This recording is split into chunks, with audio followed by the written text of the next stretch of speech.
We know those upper 90s certainly make it impossible to keep buildings without air conditioning cool. So several in Denver public schools are still waiting for units to be installed. Connor McHugh working on this big problem for so many. And Connor, we know the district has the funding for air conditioning, but this issue right now is being able to put that money to use. Yeah, Karen, after voters here in Denver passed a near $800 million bond back in 2020, West High School right here was one of 9 schools here in Denver expecting to get air conditioning for the first time ever. But now the school district is saying that is delayed due to all kinds of supply chain issues, and it couldn't come at a worse time.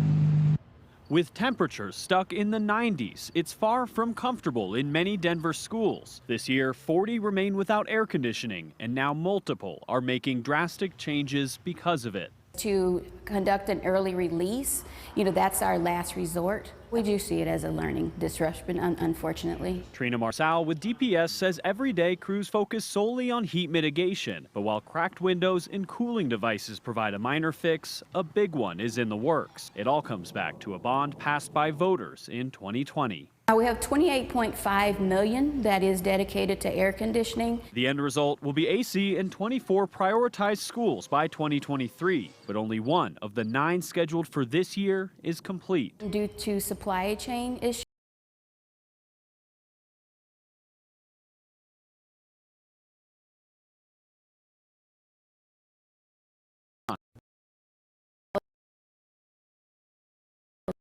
They have the proper environment for learning. And so it's a frustration in that we want to make sure that these buildings are prepped and they're ready and to keep them in school. While 24 schools will eventually get AC, 31 will remain without it. How the district affords to change that moving forward remains to be seen. Now, Marcel says the district is currently conducting a capital assessment for all of the building needs district-wide. Back in 2019, they found that 55 buildings did not have air conditioning, and they estimated it could take up to $262 million just to have air conditioning in the classrooms of those 55 schools. Marcel tells us today that it could be more than that for the same issues that are making everything delayed.